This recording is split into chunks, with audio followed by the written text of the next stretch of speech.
Hi, everyone. Welcome to the second episode of The Muse. The Muse is a space for inspiration, drawing insights from individuals across diverse fields. Its mission is to cultivate awareness and illuminate unconventional avenues of healing and growth. Rooted in ancient wisdom, the Muse strives to elevate these traditions, ultimately enhancing and enriching our lives in this new world. The intention of the Muse is to touch the heart and inspire the mind to imagine and create new ways of thinking, living, and being. My name is Maya Abushtid. I'm a shamanic practitioner, preparation and integration guide, energy and bodywork facilitator. And I welcome again my dear friend and sister, Joelle Rabbaa, an astro coach that I love dearly on all levels. Welcome, Joelle. Hello. Thank you for having me. Thank you for being here. So the Muse has started with the lunar cycles, and the Muse will be from this foundation expanding to host more people that are based in traditional practices and growing and expanding those practices to adapt to what is needed in the times we are living. So removing rigidity and being more flexible, being more creative. And on that note, I would like to thank, actually, we would like to thank all the people who got back to us after we shared the first episode of The Muse, and the emails that we received and the messages that we received were so heartfelt, and we thank you all. And this includes the people who sent us constructive feedbacks to see what can be done, how can we refine things. Maybe, at some point also discuss, there will be episodes where I will be probably hosting someone and will be speaking in Arabic or in French. We don't know. We're just going with what the Muse will inspire us to do, because the Muse is really the Muse inside of us, connecting with the divine Muse. And so we would like to invite you to receive what we share, not only from the mind, but also feel it. And because sometimes there are technical stuff related to astrology, there's wordings that I still don't understand. And but when I tap into the energy of what astrology as a language shares, as Joelle really highlights this or emphasizes on it as well, there is a resonance, there's a connection. So we'd like to invite you to tap into the energy of what is being shared, see what resonates with you, and filter what does not. It's as simple as that. Astrology is a world. It's not defined by one archetype. It's a world of archetypes. And on that note, because we are releasing this episode on the full moon, I would like to invite Joelle to start really sharing the main highlights of this full moon in Gemini. Hello. Again, thank you for the amazing introduction. I love being part of the Muse. I get inspired every day by what you do anyway. And I love being in conversation with you first. So talking about conversation, Chattery Gemini is preparing for a full moon. So yeah, we have a full moon coming on the 27th, and in this part of the world, of course. So the northern hemisphere. I'm talking about more of Middle East and and Europe. I think it's 27th in the morning, so it might be 26th at night in America. I'm not sure. So the thing about full moon is when the moon is bright, right? Bright and clear, you can see it in the sky. So we went from a new moon. It was like when we didn't see, like the moon was really next to the sun, so we couldn't really see it. And this is where we saw an image of like planting the seeds. And now the full moon is like a bright light. But the thing is about this, Gemini full moon, it's very much sociable, connected, because that's what Gemini is. We have a representation of Gemini with us here with Maya. But the energy of Gemini is like more data oriented. It's ruled by Mercury. It's curious, it's chattery, it wants to connect socially. It likes to go fast, right? Like I'm talking to you here. Like if you gather the data, you'd like things to move fast, right? Normally, as a Gemini. The thing about this full moon, because the ruler is Mercury, Mercury is not in a very good position in Sagittarius. It's hopeful. It's really nice. It's definitely a change from Mercury and Scorpio, where things were like deep and under the surface and very much like internal. However, we're still not very much clear on the data with Mercury and Sag. Right. And when you're talking about data, you're talking about information that we are receiving. You're talking about everything related to social media, everything related to the news. And maybe here communication, right? Communication between people, each other. Like how do you clarify it?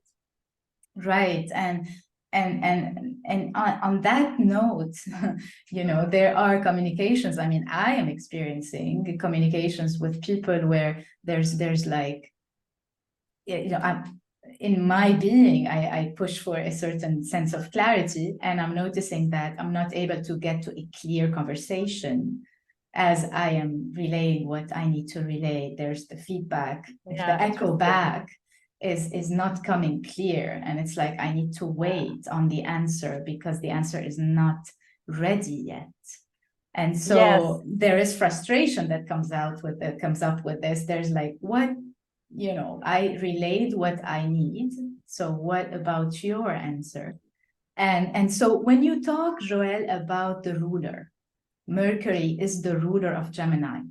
What does that really mean in terms like, it is the mother, it is the father of Gemini? Like, how can you explain it in a way where when you highlight the ruler? Just to make it quick, because it's not a lecture on the signs and the planets, but quickly, like the signs are like spaces in the sky, like they're places, okay? Like the zodiac signs.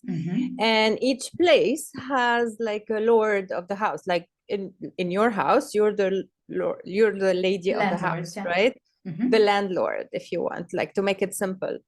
So apart from the moon and the sun has two domiciles, okay? So, but apart from the moon and the sun, all the other planets like Mercury, Venus, Mars, Jupiter, and Saturn rule two houses, two signs, okay? They have like two houses.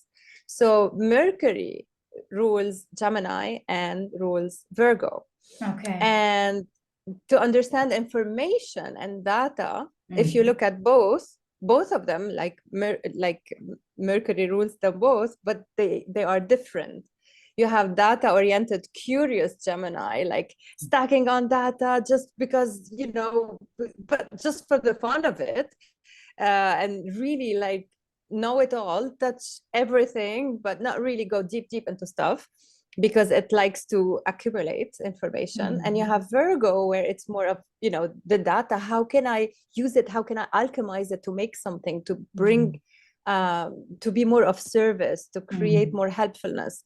And that's the difference between the two, but the two are data oriented, right? Right. But when we talk about Sagittarius, Sagittarius is more as a Jupiterian sign.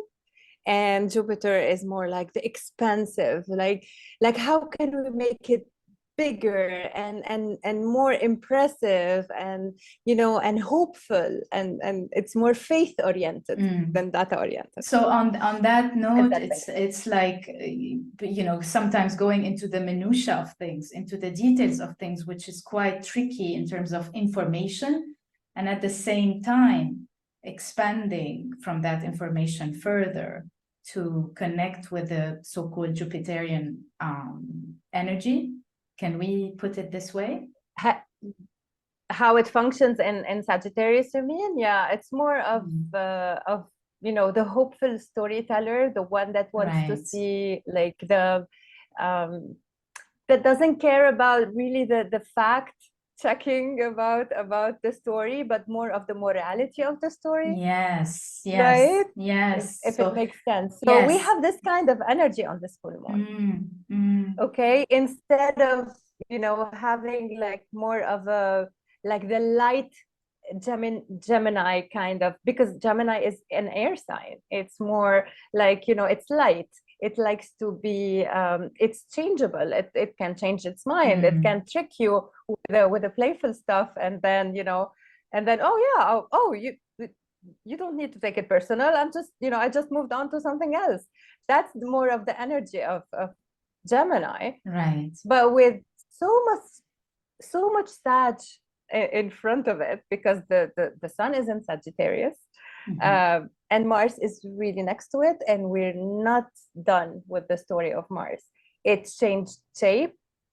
Mars is the planet that is responsible for our aliveness, the aggressivity, the way we do life, right? Like this aliveness that we have, this sense of purpose, to get up in the morning, to, you know, just and go do stuff. It's Mars.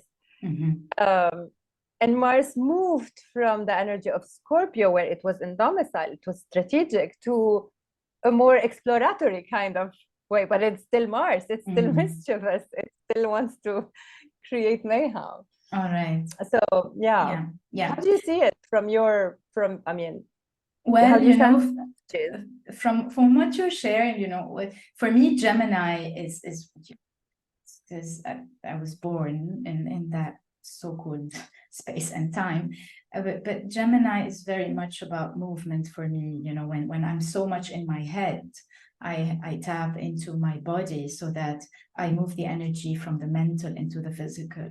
And when it comes to this, I feel that, you know, every planet, as we spoke also, but also we would like to tap into more. Every planet has a certain expression in the body.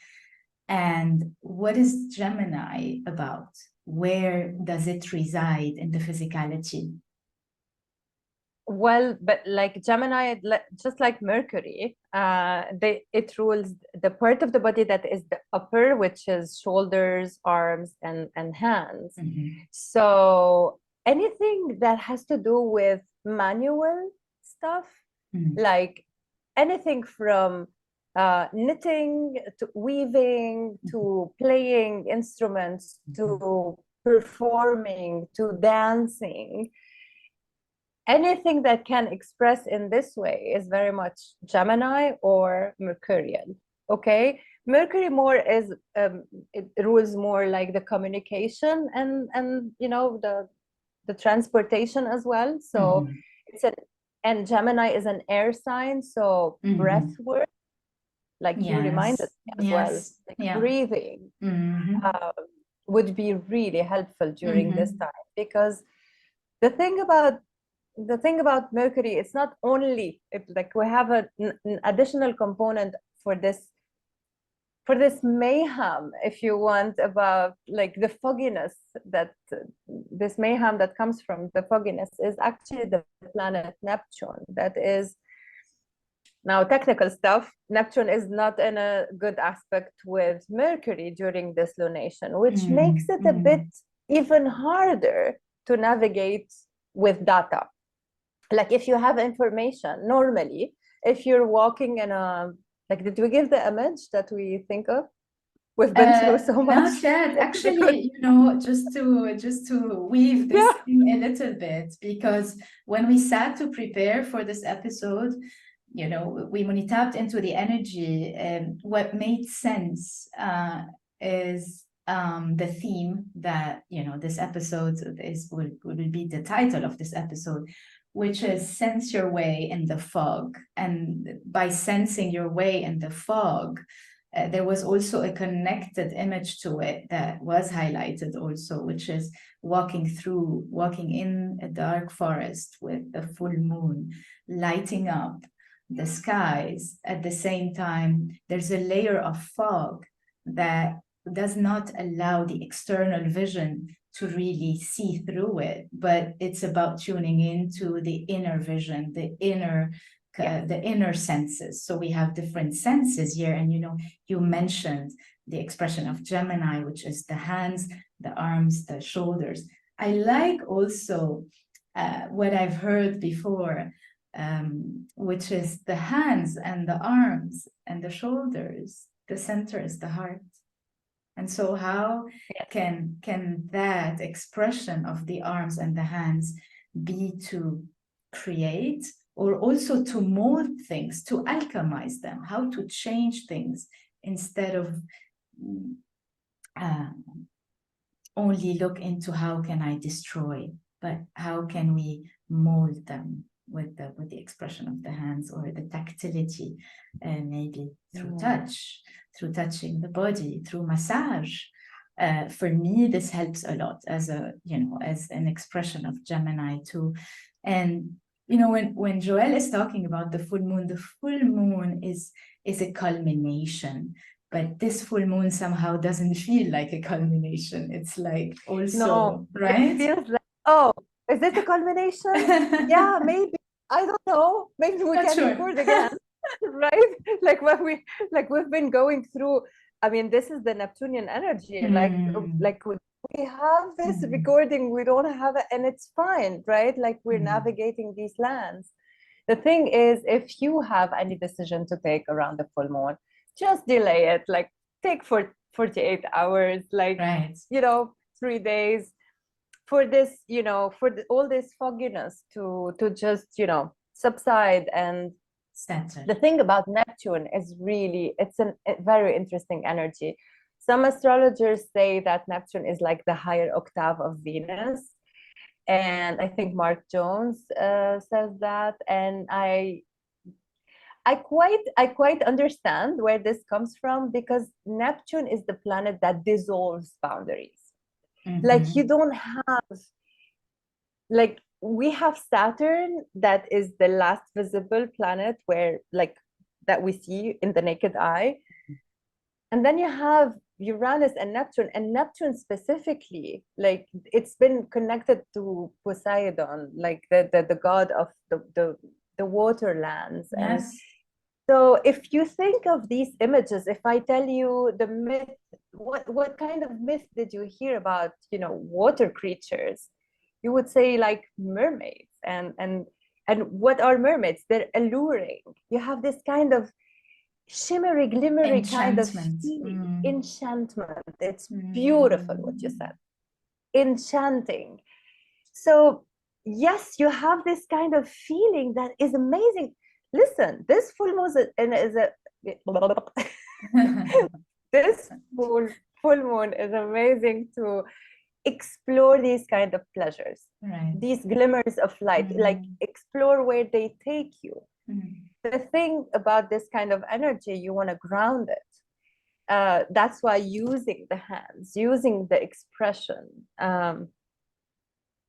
helps aligning with all this kind of, because at its worst, this kind of energy brings anxiety. Oh my God, I'm in a fog.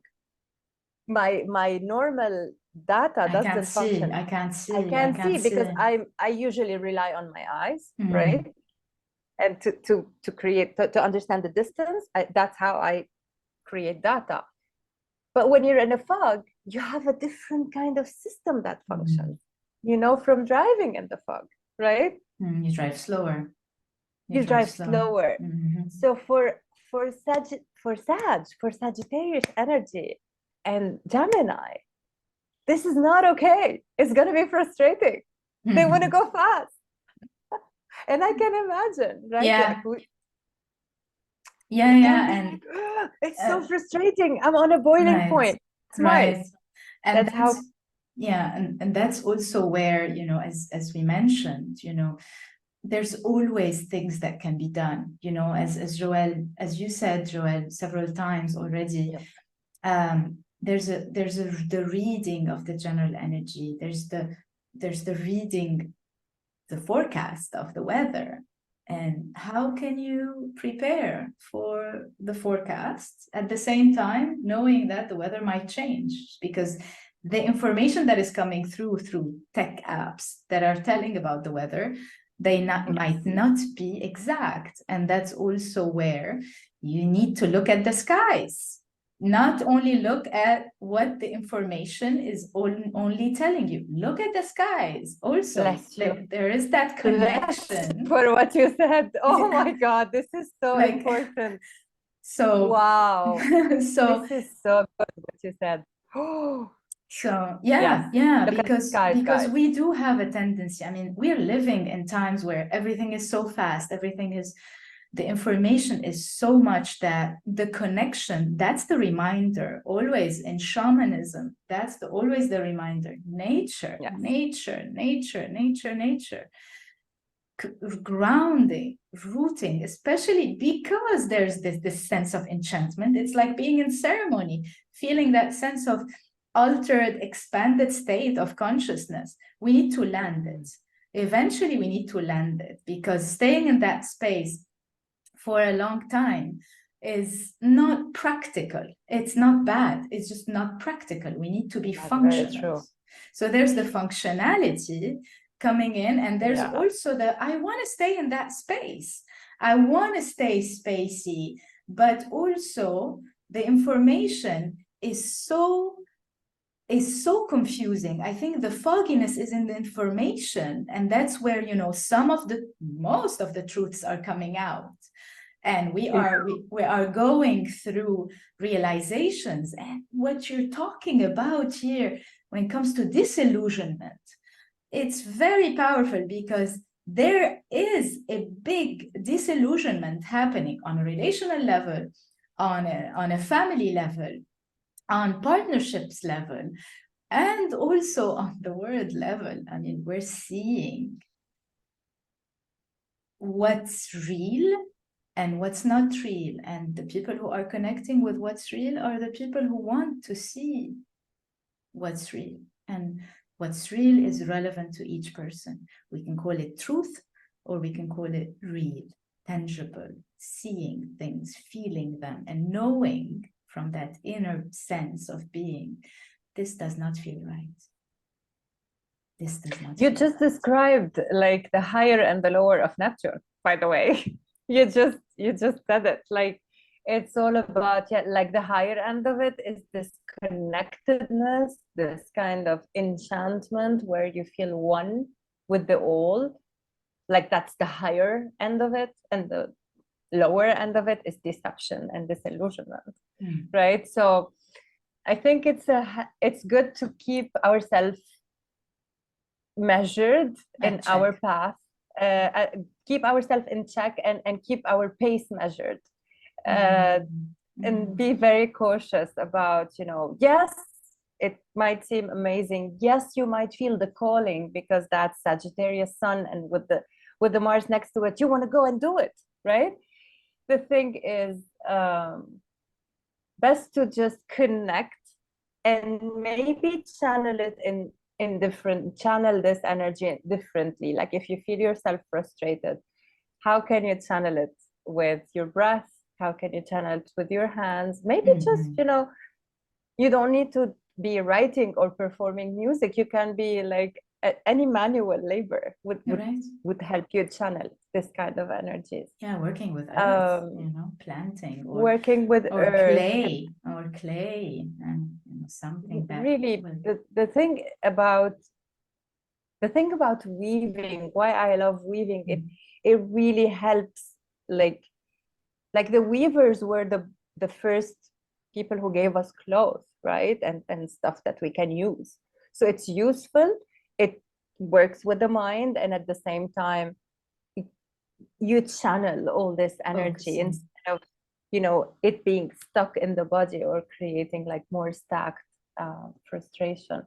Right. Yeah, right. That's this full moon, I don't know, do you feel like, is there anything we didn't tackle? Like, I mean, you know, it's I would like to touch on, because, you know, we had one of the comments on what was shared on Instagram is I'm not able to tap into grief yet, you know, because we started really touching on grief. There's a lot of grieving happening, and on that note, I would like to really honor all the souls that are leaving in brutal ways, in ways that are somehow inhumane, honoring their presence on this earth and their transition. There's a lot of anger coming up, and we're not denying. There's no bypassing of any of those emotions. Yet, we're dealing with emotions that have been held in our bones, not only in our bodies, but in our bones. So allowing anger to be released, as you said, through movement, through expression, through going out to nature and shouting and screaming and going on your knees and crying it out and pleading to God, pleading to just guide you, because we're really in times where we really need faith. But what kind of faith?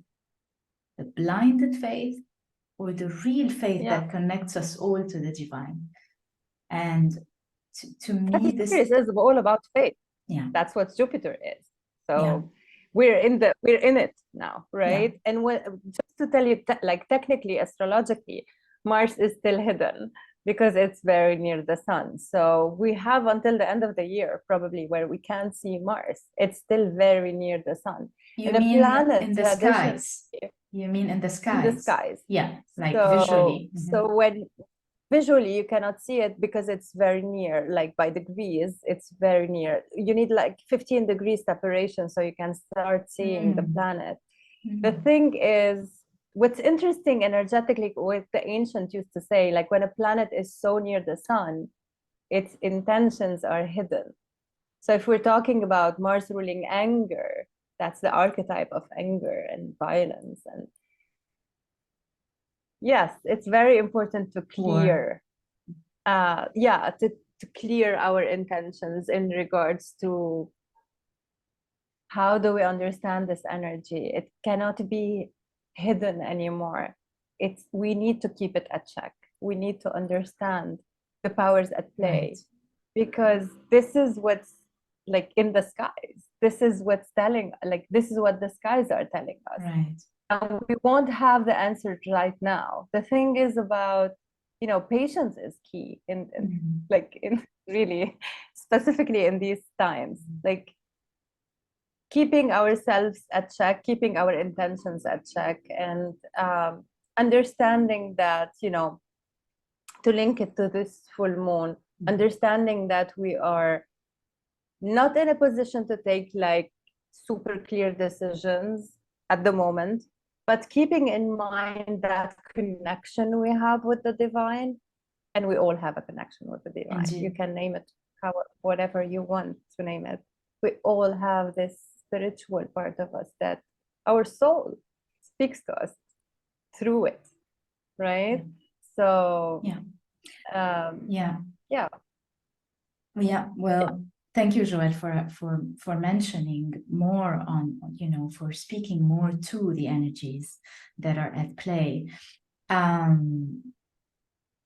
would like just to mention another thing. I mean, there's a lot to talk about. We're just, squeezing it and just bringing the juice as much as we can.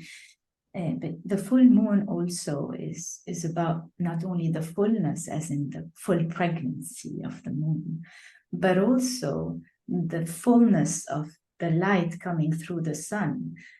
And the moon is lit by the sun in this case. And so there's the light that is indeed the reflective light that is also shining on what needs to be let go of. What part are we playing in attaching ourselves to belief systems of right and wrong, versus, or in parallel with that, we're trying to move the word but to end, because now we're living more in a world of end instead of but. And what is the part that you are playing in allowing the release to happen? Allowing, taking part in that. Because when we release, there's the congruency that has to happen. If the mind is so stuck in data and information, the release is not happening also with an integration of the mental paradigm, so that there's a congruency also. We release, and at the same time we open space to receive. And so where is this also in your life, in terms of where are you at with it? And it's not only release of cleansing and cleansing and cleansing. It's also being aware that part of the cleansing is also reconnecting with the emotions without the charge, without the fear of what that emotion is, without being scared of being angry, being scared of being deceived. Life includes everything. And so staying open to love, staying open to love. Talking about love, the planet of love and beauty and the archetype of, loving relationship and connectedness, our lovely Venus is going to conjoin the South Node, which is one of the points of eclipses, where the eclipse happened in October, the famous October that we all survived, and some people did not survive, but yeah. So Venus is approaching that point of eclipse, and there is this kind of grief that I feel like is coming up, because like October was just around the corner, and we all experienced this kind of heavy death that we're still not counting till now, right? And the thing is, I find it very symbolic that after this full moon that is, very intertwined with Neptune, right after it, like 2 days after, 2 days or 3 days, Venus is going to, 2 days actually, 29th. So on the 29th, we have Venus next to the South Node, and the South Node usually is a karmic point in Indian astrology. It's more like it's a depletion point, it's a release point. So the planets that are next to the South Node, usually they are letting go of something. So you're talking directly, you're speaking to the energies here. There is a sort of a depletion. On a practical point of view, it can be just, Venus rules the hair. You can be shedding a lot of your hair, right? Like it depends on each and everyone's chart. Like what does Venus rule in your chart? Like how it's functioning for you. But generally, we're talking about, sometimes meeting people, you feel like, oh my God, like I know you since lifetimes. And this kind of karmic feeling that can be there, or as well letting go of these kind of stuff. Venus rules values. What kind of values you need to let go in order to replenish differently, or like what kind of change you have to have, because after Venus is going to meet Pluto, so there is a deep delve in the underworld, and then she's going to go into Scorpio on the 4th. So we have like a series of our Lady Venus doing, like, after all this fogginess, there is a kind of, it feels like the energies are talking all about like how to navigate between ideals, faith, and values. Like there's so much at play, and there is so much grief, because when we want to let go of some ideals, of some values, there is grief. Right. And so we want to honor that. And it's part of the expression of also cycles, you know, what we're talking about in at least, you know, these episodes when it comes to the lunar cycle between the new moon and the full moon. It's all about going with the cycles and tapping into where are you at with that energy, or that the theme that is at play. And well, I mean, I think we've covered enough on the theme of the full moon. The full moon is an expression of extroversion. It's an expression of expressing. So that here's an invitation also of expressing your truth, speaking out what you need to other people or with other people, and giving yourself permission to be heard also. And by that, this can be brutal sometimes, but if it needs to be expressed, then allow it to be expressed, because in expressing, there's a possibility of transmuting energies. Communication is one of the best ways we can actually block things or actually move things. And it's really up to you on how you can choose to say, to express, to speak your truth. Again, we are going to continue tapping into your inner truth. What is true for you? On that note, and if I, yes. Oh yeah, and if I can add, like when you speak your truth, I think the best way, that the best wisdom we can take from this full moon is not to attach any expectation. Right. When we're speaking our truth. Right. Because when we attach expectation, we are putting, like, we are prone automatically to deception, because Indeed. there's a value system. So maybe you want to express. Yeah. Yet it depends on your relationship. If there is a good connection, a good foundation, then expectation is met. And this is where there are relationships where there's balance. Yeah.